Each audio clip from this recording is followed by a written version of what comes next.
ఖైదీ number 150 శాతకర్ణితో successful గా దూసుకుపోతున్న సాయి మాధవ్ ఆయన success విశేషాలను పంచుకోవడానికి ప్రస్తుతం స్టూడియోలో ఉన్నారు. ఆయనతో మాట్లాడదాం. హాయ్ అండి సాయి మాధవ్ గారు, ఎలా ఉన్నారు అని అడిగే కంటే చాలా బాగున్నారని తెలుస్తోంది. ఎలా అనిపిస్తోందండి సక్సెస్? శాతకర్ణి, ఖైదీ నెంబర్ 150 అనిర్వచనీయం. అంతకంటే చెప్పడానికి మాటలు ఎంత చెప్పినా తక్కువే. ఆనందాన్ని ఎలాంటి కాంప్లిమెంట్స్ రిసీవ్ చేసుకుంటున్నారు మీరు? ఇంకా ఫోన్లు వస్తూనే ఉన్నాయండి. ఎక్కడెక్కడి నుంచో ఎవరెవరో చాలా కష్టపడి నా నెంబర్ తీసుకుని మరీ నాకు ఫోన్లు చేసి అభినందనలు తెలియజేస్తున్నారు. ఓకే, నా డైలాగ్ ఇంత బాగా వెళ్ళిందా బయటకి ప్రజల్లోకి అనిపించిన అలా ఎవరైనా మీకు ఫోన్ చేసి చెప్పారా? అలాంటి వాళ్ళు కన్నీళ్ళు పెట్టుకున్నారండి చాలామంది. అంటే బాగుందని చెప్పడం వేరు, చాలా బాగా రాశారండి మీరు, ఆ సినిమా డైలాగులు చాలా బాగున్నాయి అంతవరకు ఓకే. కన్నీళ్ళు పెట్టుకుని ఆ వాయిస్లో గద్గదమైన స్వరాలతో వాళ్ళు అభినందిస్తుంటే అది అసలు ఆనందం చెప్పడానికి మాటలు సరిపోవు. ఈ ఏడాది స్టార్టింగ్లోనే మీకు 2 సూపర్ హిట్స్, అటు ఖైదీ నెంబర్ 150 అండ్ శాతకర్ణి. మీకు బాగా ఎక్కువ హ్యాపీనెస్ ఇచ్చింది ఏది? రెండూ కదండి. ఒకటేమో ఒక మెగాస్టార్ చిరంజీవి గారి, రెండు డిఫరెంట్ జోనర్స్.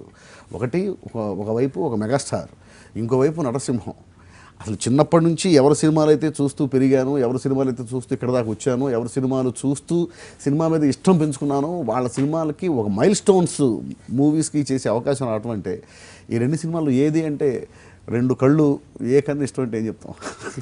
సో మరి అందులోనూ బాలయ్య ఆయన శాతకర్ణి రోల్ పోషించారు. మరి అప్పుడేం మీకేం భయంగానే అనిపించిందా ఆయనకి డైలాగ్ రాసినప్పుడు? ఫస్ట్ రీడింగ్ ఇవ్వడానికి వెళ్ళినప్పుడే చేతులు వణికినాయండి నాకు. ఎందుకంటే అంతకుముందు 99 సినిమాలు చేసున్నారు, మహానుభావులు రాసినటువంటి మాటలు చెప్పున్నారు. పైగా డైలాగ్ అంటే బాలయ్య అంటే డైలాగ్, మహానటుడు ఆయన. అలాంటి మనిషి వెళ్ళి ఎదురుగా కూర్చొని డైలాగ్ చెప్తుంటే ఒకవేళ నచ్చకపోతే నా పరిస్థితి ఏంటి? మొరాకోలో ఆయన దగ్గరికి వెళ్ళి డైలాగు చెప్పాను అనమాట. భయంగా చెప్పాను, ఒకవేళ బాగలేదంటే ఇటు నుంచి పంపించేస్తారేమో హైదరాబాద్ అని. చూసి చాలా బాగున్నాయి అనగానే సక్సెస్ కొట్టేశాం. అండ్ మరి ఎలాంటి గ్రౌండ్ వర్క్ చేశారండి శాతకర్ణి కోసం? ఈ రీసెర్చ్ అంతా కృషి గారేనండి. ఎక్కడెక్కడి నుంచో పుస్తకాలు తీసుకొని నాసిక్లో శాసనాలు కానివ్వండి, కోటిలింగాల్లో కొన్ని సాక్ష్యాలు దొరికినాయి. అలాగే నాకు కూడా ఎక్కడైనా ఏదైనా పుస్తకం దొరికితే కృషి గారికి ఇస్తుండేవాడిని. కృషి గారికి ఏదైనా చదివితే ఆ బుక్స్ నాకు పంపించేవాళ్ళు. ఇలాగ రకరకాలుగా రీసెర్చ్ జరిగింది. సో ఎప్పుడైనా మీకు అనిపించిందా నేను రాసిన డైలాగ్ అంతగా బాగా వెళ్ళలేదే, ఆ హీరో బాగా చెప్పలేదే అని ఎప్పుడైనా ఏదైనా మూమెంట్ ఉందా అలాంటిది? ఇప్పటిదాకా అసలు అలాంటిది ఏమి రాలేదండి. ఎందుకంటే ఇప్పటిదాకా నేను చేసిన సినిమాలన్నీ కూడా అటు కృష్ణమంది జగద్గురుని తీసుకోండి, ఇటు మళ్ళీ నాని రోజు తీసుకోండి, గోపాల కానివ్వండి, సర్దార్ గబ్బర్ సింగ్ కానివ్వండి, ఇప్పుడు గౌతమిపుత్ర శాతకర్ణి, ఖైదీ నెంబర్ 150, ఇవన్నీ కూడా నాకు డైలాగ్ రైటర్గా నాకు విపరీతంగా పేరు తీసుకొచ్చిన సినిమాలు. వాళ్ళు కరెక్ట్గా చెబితేనే నాకు పేరు వచ్చేది, వాళ్ళు చెప్పకపోతే పేరు రాదుగా. అవునండి. మరి అలాంటప్పుడు మీకు బాగా చెప్పే డైలాగ్ అని అనిపించిన హీరో ఎవరు మీరు రాసిన డైలాగ్స్? ఏ క్యారెక్టర్ తగ్గట్టు వాళ్ళు చెప్పారండి. పలానా అని ఇప్పుడు సపోజ్ శాతకర్ణి ఉందండి, శాతకర్ణి అది బాలయ్య బాబే చెప్పాలి. ఖైదీ నెంబర్ 150 అది చిరంజీవి గారే చెప్పాలి. అలాగే మళ్ళీ దాని రోజు అది ఆ డైలాగు శర్వానంద్ గారే చెప్పాలి. అలా పడ్డాయి, అలా కుదిరాయి నాకు. మీకు శాతకర్ణి అటు 150 ఇద్దరు, వినాయక్ క్రిష్ ఇద్దరు ఒకేసారి చెప్పినప్పుడు కథ 2 డిఫరెంట్ జోనర్స్, ఎలా బ్యాలెన్స్ చేయగలని అనిపించింది ఆ టైంలో? ఇప్పుడంటే బ్యాలెన్స్ చేస్తారు. అదేనండి, అంటే బ్యాలెన్స్ అంటే టైం బ్యాలెన్సా, టైం బ్యాలెన్స్ కావచ్చు, ఆ 2 డిఫరెంట్ జోనర్స్ కూడాను. డిఫరెంట్ జోనర్స్ అనేది అది ప్రాబ్లం కాదండి. ఇప్పుడు నాకు చిన్నప్పటి నుంచి ఆల్ జోనర్స్లో సినిమాలు చూడటం నాకు ఇష్టం. సో ఆ చూడటం ఇష్టం కాబట్టి ఆటోమేటిక్గా రాసేటప్పుడు కూడా ఎంజాయ్ చేస్తూ రాసేటప్పుడు ఆ సీన్ చూస్తూ రాస్తాం కదా, అంటే ఒక సినిమా చూసి బయటకు వచ్చి మళ్ళీ వెంటనే ఇంకో సినిమాకి వెళ్తే ఎలా అయితే డిఫరెంట్ జోనర్స్ ఎంజాయ్ చేస్తామో, ఈ సీన్ రాసి మళ్ళీ ఆ సీన్ రాసేటప్పుడు కూడా అలాగే ఎంజాయ్ చేస్తాం. ఎందుకంటే మనం చూస్తూ ఉంటాం, మనం రాస్తున్నప్పుడు మనకు కనిపిస్తూ ఉంటుంది, అది ఆటోమేటిక్గా ఆనందాన్ని ఫీల్ అవుతూ రాస్తాం కాబట్టి అది కష్టం కాదు, ఇంకా ఇష్టం. ఇక టైం విషయానికి వస్తే ఫస్ట్ గౌతమిపుత్ర శాతకర్ణి ఒక వెర్షన్ మొత్తం రాసేసిన తర్వాత నాకు ఖైదీ నెంబర్ 150కి పిలుపు వచ్చింది. ఆల్రెడీ ఒక వెర్షన్ రాసి ఉంది కాబట్టి నాకు టైం కూడా కలిసి వచ్చాను. అసలు ఒక స్టోరీ రాయాలంటే ఎంత టైం తీసుకుంటారు? ఆ స్టోరీ మీన్స్ డైలాగ్స్ సబ్జెక్ట్ని బట్టి ఆధారపడి ఉంటుందండి. అది ఫర్ ఎగ్జాంపుల్ శాతకర్ణికి ఎంత తీసుకుని ఉంటారు? శాతకర్ణి సినిమా గుమ్మడికాయ కొట్టేదాకా రాస్తూనే ఉన్నాం. డైలాగ్స్ వరకునే ఉన్న కథను కూడా ఏమన్నా హెల్ప్ చేశారా? ఇందాక అన్నారు బుక్స్ నాకేమన్నా బుక్ దొరికితే నేను ఇచ్చాను అని. ఇంకేమన్నా హెల్ప్ అంటే ఒక డైలాగ్ రైటరు ఎంతవరకు ఇన్వాల్వ్ అవ్వాలో అంతవరకు ఇన్వాల్వ్ అయ్యాను అంతే. ఇప్పుడు డైలాగ్ రైటర్ ముందు నుంచి కూడా ఇన్వాల్వ్ అయితే అది డైలాగ్ రైటర్కి ప్లస్ అండి. ఇప్పుడు నేను ముందు నుంచి ఉన్నందువల్ల నాకేంటంటే క్యారెక్టర్స్ ఓన్ అవుతాయి బాగా. కృష్ణ వంద జగద్గురు నుంచి ఇప్పుడు ఇక్కడ వరకు కంచె ఇంకా శాతకర్ణి, మీ బాండింగ్ ఎలా ఉంటుందండి అసలు? ఇంత ట్రావెల్ చేశారంటే అద్భుతమైన బాండింగ్ కృష్ణ గారితో. అది ఆయన చెప్పాను కదా, ఆయనతో కూర్చొని మాట్లాడుతుంటే అసలు ఏమాత్రం బోరు కొట్టని ఇంటలెక్చువల్ పుస్తకం చదువుతున్నట్టు ఉంటుంది. ఒక అద్భుతమైన పుస్తకం చదువుతున్నట్టు ఉంటుంది అనమాట. చాలా చాలా రోజు రోజు రోజు కొత్త విషయాలు తెలుస్తూ ఉంటాయి. అసలు ఎన్ని వెర్షన్స్ రాసినా అసలు ఎక్కడ ఆయన కష్టపెట్టాడు. ఆయన ఎన్ని వెర్షన్, ఒకవేళ ఈ వెర్షన్ బాగాలేదు ఇంకో వెర్షన్ రాయి, ఈ వెర్షన్ రాలేదు ఇంకో వెర్షన్ రాయి అని అన్నా కూడా అసలు ఎక్కడ మనకి ఛాలెంజింగ్గా ఉంటుంది, ఇంకా ఇంకా బాగా రాసే అవకాశం ఉంటుంది తప్ప అబ్బో ఇన్ని వెర్షన్స్ రాస్తున్నామే అని చెప్పేసి ఆ కష్టంగా ఫీల్ అయిన సందర్భాలు మాత్రం అసలు పొరపాటు కూడా ఉండవు. అంత అందంగా ఆనందంగా ఉంటుంది కృష్ణ గారితో జర్నీ. స్టార్ హీరోస్ కి కామన్ గా అందరూ పంచ్ డైలాగ్స్ రాస్తూ ఉంటారండి. మీరు ఆలోచింపచేసే డైలాగ్స్ రాస్తున్నారు, అది కూడా ఆడియన్స్ మంచిగా రిసీవ్ చేసుకుంటున్నారు. ప్రస్తుతం ట్రెండ్ చెప్పాలంటే క్యాచీ డైలాగ్స్ ఇలా ఈ ట్రెండే నడుస్తుంది. సో మరి ట్రెండ్ కి విరుద్ధంగా వచ్చి మిమ్మల్ని మీరు ఎలా ప్రూవ్ చేసుకున్నారు? అసలు ట్రెండ్కి విరుద్ధంగా వెళ్ళాలని కానీ అలా రాద్దామని కానీ అసలు ఆలోచన నాకు ఉండదండి. ఆ సన్నివేశాన్ని బట్టి, ఆ క్యారెక్టర్స్ని బట్టి, ఆ సంఘటనలను బట్టి రాయటమే, అంతేగాని పర్టికులర్గా అందరు ఇలా రాస్తున్నారు కాబట్టి నేను ఇలా రాద్దాం అనేటువంటి ఆలోచన నాకు లేదు అసలు. ఒక సినిమాకి డైలాగ్స్ రాయాలనుకున్నప్పుడు మీరు ఏమేమి విషయాలు దృష్టిలో పెట్టుకుంటారు? ఇప్పుడు ముందు ఆ కథ, ఆ కథలో ఆ సన్నివేశం ఏంటి, ఆ సన్నివేశంలో ఉన్న పాత్రలు ఏంటి, ఆ పాత్రల మనస్తత్వాలు ఏంటి. ఒక ఇన్సిడెంట్ జరిగినప్పుడు మీరు ఒక రకంగా, అదే ఇన్సిడెంట్లో మన ఇద్దరం ఉన్నాం అనుకోండి, మీరు ఒక రకంగా స్పందిస్తారు, నేను ఒక రకంగా స్పందిస్తాను. సో మీ క్యారెక్టర్ని బట్టి మీరు స్పందిస్తారు, నా క్యారెక్టర్ బట్టి నేను స్పందిస్తాను. సో ఆ క్యారెక్టరైజేషన్స్ ఓన్ చేసుకొని ఏ క్యారెక్టర్ ఏ ఇన్సిడెంట్లో ఏం మాట్లాడుతుంది అనే దాని మీద మనకు అవగాహన ఉండాలి. దానికి ఏంటంటే ముందు మన చుట్టూ ఉన్న వాళ్ళ గురించి తెలుసుకొని ఉండాలి, ప్రపంచాన్ని చూస్తూ ఉండాలి అంతే. అండ్ ఒక్క స్టోరీ మీరు ఒక డైలాగ్స్ రాస్తున్నప్పుడు దేనికైనా, సో మీరు దేనికి ఫస్ట్ ప్రయారిటీ ఇస్తారు? స్టార్ హీరోకి రాస్తున్నారు అనుకోండి, కథకి ఇస్తారా, హీరోకి ఇస్తారా? అది రెండూ అవసరమే. కాకపోతే ఇక్కడ క్యారెక్టర్ స్ట్రేచర్ కంటే హీరో స్ట్రేచర్ ఎక్కువ అనుకోండి. క్యారెక్టర్ స్ట్రేచర్ కంటే హీరో స్ట్రేచర్ ఎక్కువైతే అప్పుడు స్టార్డమ్ని మనం దృష్టిలో పెట్టుకోవాలి. మళ్ళీ వాళ్ళ ఫ్యాన్స్ ఆడియన్స్ యాక్సెప్ట్ చేస్తారో లేదో. అంటే సపోజ్ ఇప్పుడు ఎన్టీ రామారావు గారు శభాష్ రాముడు సినిమాలో ఒక రిక్షావాలా పాత్ర చేశారు. సో రామారావు గారు రిక్షావాలా క్యారెక్టర్ చేస్తున్నారు కాబట్టి మనం రామారావు గారి స్ట్రేచర్ని మనసులో పెట్టుకొని ఎక్కడ బ్యాలెన్స్ తప్పకుండా జాగ్రత్తగా రాయాలి. అదే ఎన్టీ రామారావు గారు శ్రీకృష్ణుడు క్యారెక్టర్ చేస్తున్నప్పుడు స్టార్డమ్ దృష్టిలో పెట్టుకోవాల్సిన అవసరం లేదు. శాతకర్ణిలో మీకు చాలా ఉన్నాయి పంచ్ డైలాగ్స్, అంటే మనల్ని ఆలోచింప డైలాగ్స్ కావచ్చు. మీకు బాగా బెస్ట్గా ఏదనిపించింది మీరు రాసిన దానిలో? నాకైతే ముందు నుంచి చెప్పుకుంటే అలా అనిపిస్తుంది. ఇప్పుడు సపోజ్ ఆ డైలాగ్ ఉందండి, అమ్మ గొప్పతనం గురించి చెప్పేటప్పుడు, ఏది ధర్మం, నీకు జన్మను ధర్మం చేసింది ఆడది, మాటలంటున్న నీ నోట మొదటి మాట నేర్పింది ఆడది, ఆడదాని కడుపున నలిగి నలిగి వెలుగు చూసిన రక్తపు ముద్దవి, నీకున్న అర్హత నీ తల్లికి లేదా అనే డైలాగ్ కానివ్వండి. ఆ చివరి క్లైమాక్స్లో డైలాగ్ ఉంది,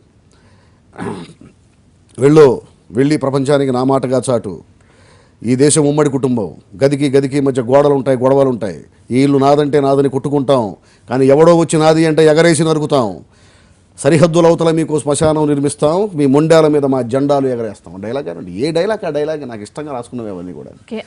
నాదని చెప్పలేము. అమ్మ మీద రాసిన డైలాగ్ ఉంది కదా, మరి మీ మదర్ ఎలా ఫీల్ అయ్యారు అది విన్నప్పుడు? మా అమ్మ చాలా ముందు నుంచి, నాకు అదృష్టం ఏంటంటే ప్రతి సినిమాలోనూ అమ్మ గురించి ఒక డైలాగ్ రాసే అవకాశం వచ్చిందండి. ప్రతి సినిమాలో మీరు కృష్ణవంద జగద్గురు తీసుకున్నా, అమ్మ 9 నెలలు కష్టపడితే మనం పుట్టామనుకుంటారు కొందరు, కాదు నాన్న పక్కన 10 నిమిషాలు సుఖపడితే పుట్టామనుకుంటారు కొందరు, రెండూ నిజాలే. కానీ పురిటి నొప్పులు చూసిన వాడు మనిషి అవుతాడు, పడక సుఖాన్ని చూసిన వాడు పశువు అవుతాడు అనే డైలాగ్ కానివ్వండి. అలాగే మళ్ళీ దాని రోజులు చాలా ఉన్నాయి. ఖైదీ నెంబర్ 150లో మనం అమ్మ దగ్గర ఉండకపోవచ్చు, కానీ అమ్మ కడుపును మించిన అడ్రస్ ప్రూఫ్ ఎక్కడా ఉండదు అని చెప్పే డైలాగ్ కానివ్వండి. ప్రతి డైలాగ్లో అమ్మ గురించి రాసే అవకాశం నాకు వచ్చింది.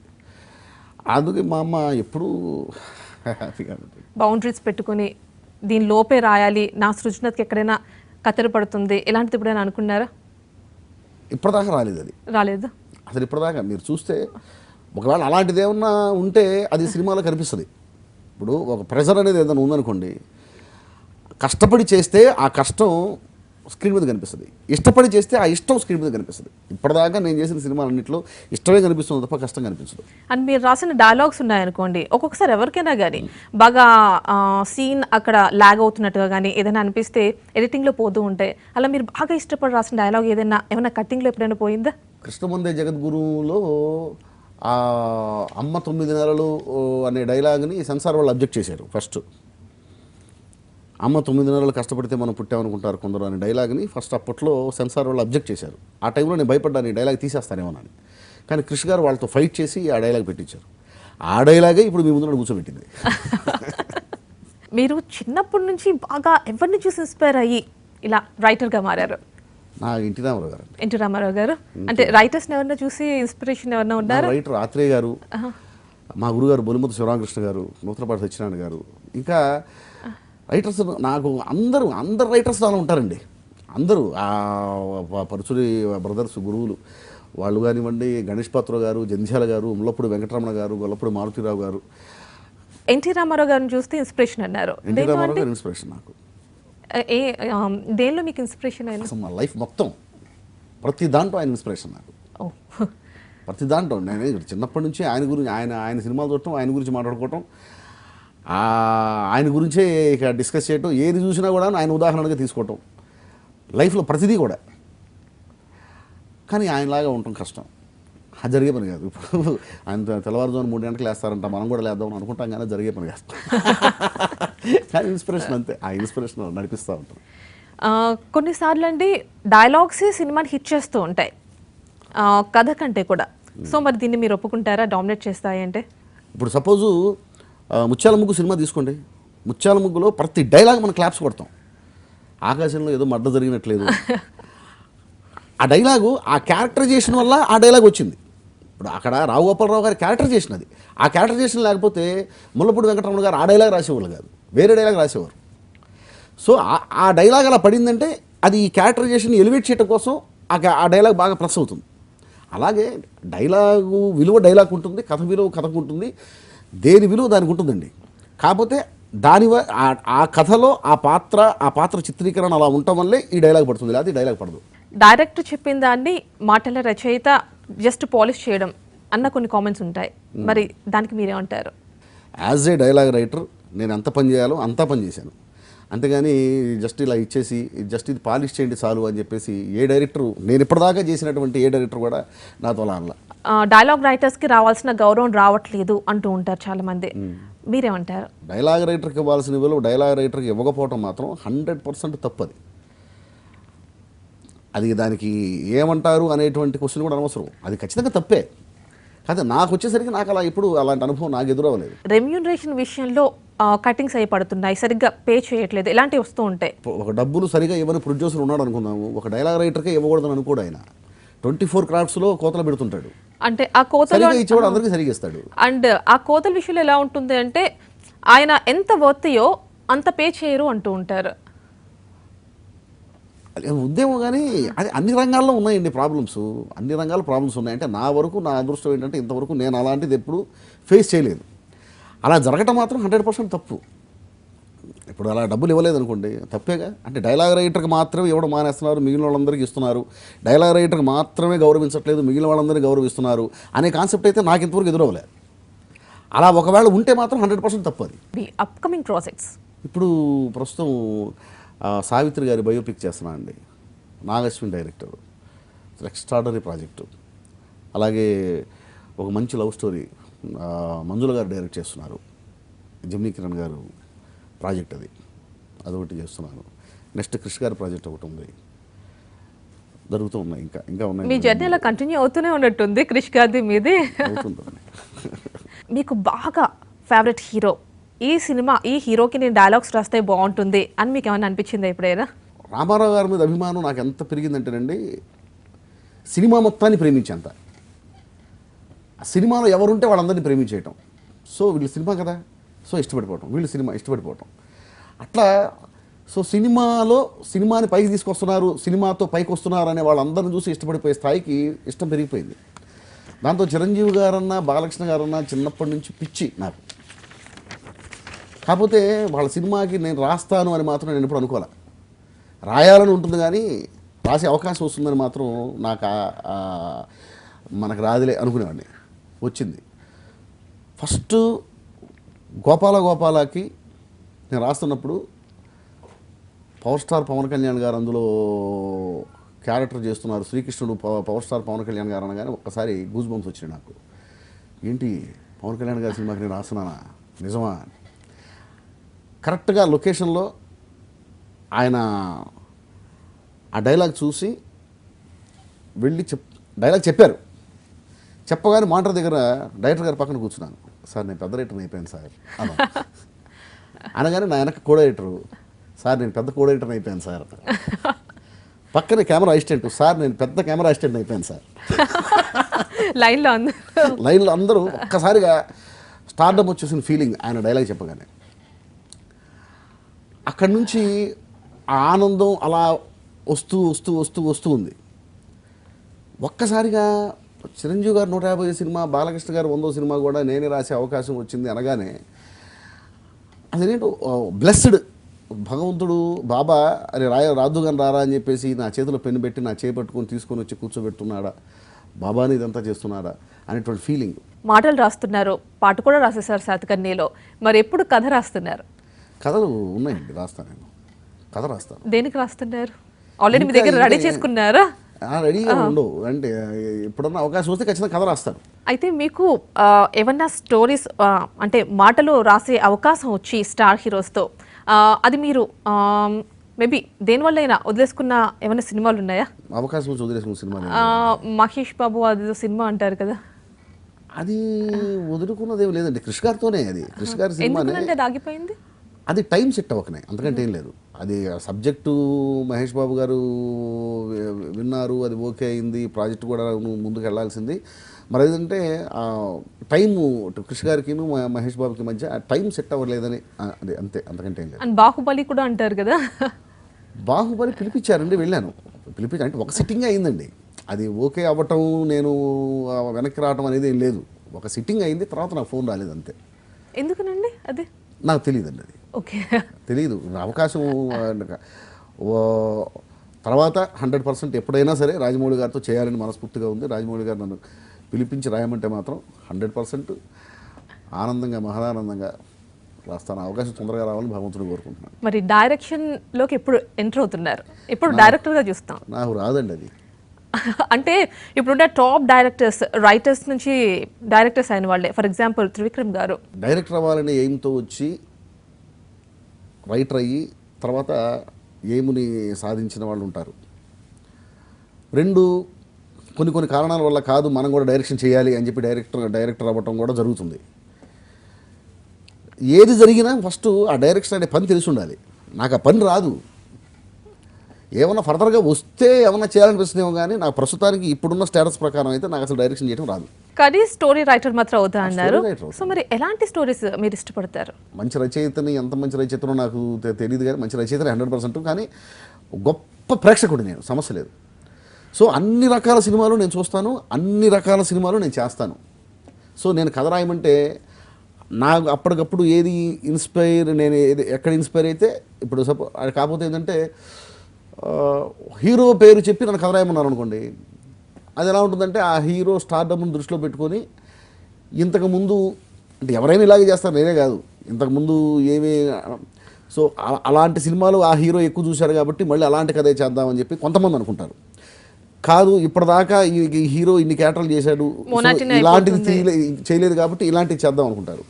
నేను ఈ రెండో టైప్ ఏమైనా చేస్తానేమో. మరి స్మాల్ స్క్రీన్ నుంచి సిల్వర్ స్క్రీన్ మీకు రెండింటికి డిఫరెన్స్ ఏమైనా కనిపించిందా? దేని కష్టం ఉంది అనుకుంటుంది?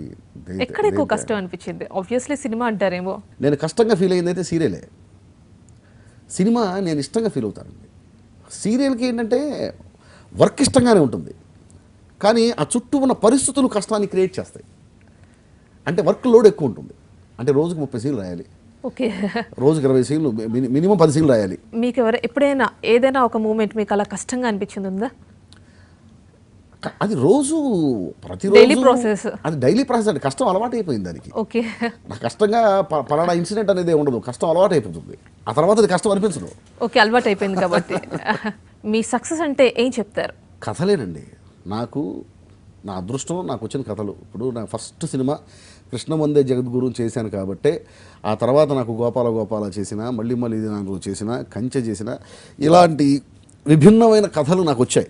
అదే ఫస్ట్ సినిమా నేను కృష్ణవందే జగద్గురు కాకుండా ఇంకో రెగ్యులర్ మూవీ ఏదైనా చేసుంటే రెగ్యులర్ సినిమాని పడేమేమో, ఇవేమీ వచ్చేవి కాదు.